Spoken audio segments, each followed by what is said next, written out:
بسم اللہ الرحمن الرحیم۔ السلام علیکم اسٹوڈینٹس، آج ہم ٹرانسمیشن پڑھیں گے کہ حکومت برطانیہ نے سر اسٹیفن کرپس کو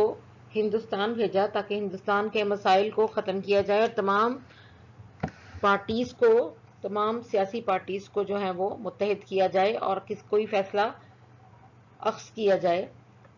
دوسری جنگ عظیم جو 1939 سے 1945 کے دوران لڑی گئی تھی،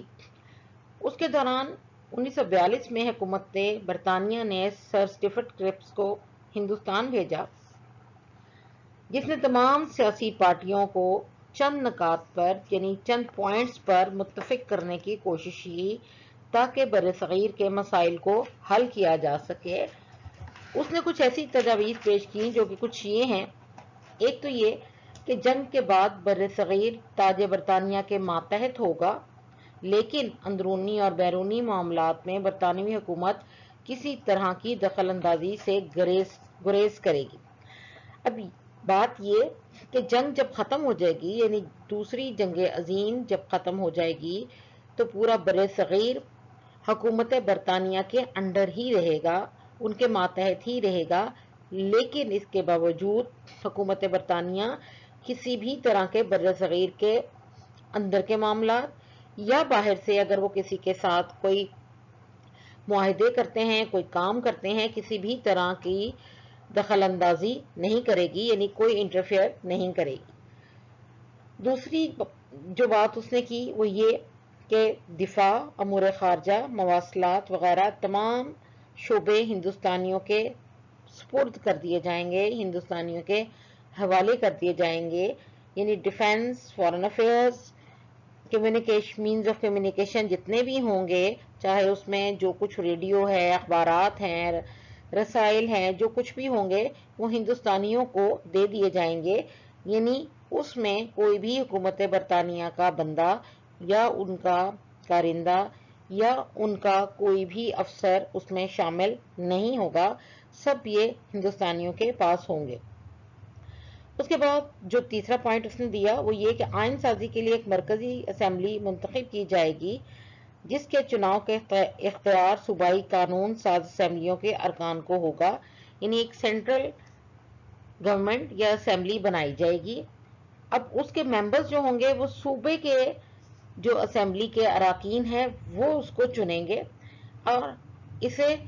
جو آئین تیار کیا جائے گا اسے ہر صوبے کو دیکھ بھال کے لیے، اس کو دیکھنے کے لیے بھیج دیا جائے گا،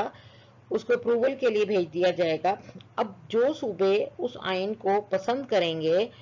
اس کو تو اس صوبے میں آئین کو جو ہے وہ قانون کا درجہ دے دیا جائے گا، اور جو صوبے اسے پسند نہیں کریں گے ان صوبوں کو اس بات کا اختیار ہوگا کہ وہ مرکز سے الگ ہو کر اپنے مطابق آئین بنا کر آزاد ریاست قائم کر سکتے ہیں، علیحدہ ہو کر آزادی سے رہ سکتے ہیں۔ نمبر 4 پہ جو پوائنٹ دیا اس نے یہ کہ اقلیتوں کے حقوق کے تحفظ کے لیے مناسب اقدامات اٹھائے جائیں گے، کہ جہاں جہاں مینارٹیز ہیں، جہاں جہاں اقلیتیں ہیں، ان کے بھی حقوق کے لیے الگ سے کام کیے جائیں گے۔ اب سر اسٹیفن کرپس نے یہ تجاویز جب مسلم لیگ اور کانگریس اور باقی سیاسی پارٹیوں کے سامنے رکھیں تو مسلم لیگ اور کانگریس کے علاوہ بھی باقی تمام پارٹیوں نے اسے مسترد کر دیا، اسے ماننے سے انکار کر دیا۔ مسلمانوں کا مطالبہ صرف الگ ملک کا حصول تھا، جس کو کانگریس کسی بھی صورت ماننے کو تیار نہیں تھی۔ اس نے اس لیے کیونکہ اس کی شق نمبر 3 میں اس بات کا اشارہ ملتا تھا کہ جو آئین کو مانے گا نہیں وہ اپنی آزاد حیثیت قائم کر سکتا ہے، تو کانگریس نے اس کو ماننے سے انکار کر دیا۔ اب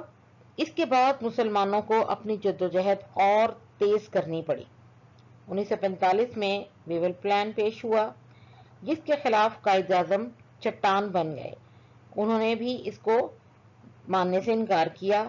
قائد اعظم نے مسلم لیگ کو مسلمانوں کی واحد نمائندہ جماعت ثابت کرنے کے لیے کوششیں کی کہ مسلمانوں کی واحد جماعت جو ہے وہ صرف اور صرف مسلم لیگ ہی ہے، کیونکہ آج تک جتنا بھی جو بھی کام کیا گیا اس میں مسلمانوں کے لیے الگ سے کسی بھی طرح کا کوئی پلان تیار نہیں کیا گیا، جس کی وجہ سے قائد اعظم نے ویول پلان کو بھی ماننے سے انکار کر دیا۔ تو آج کے لیے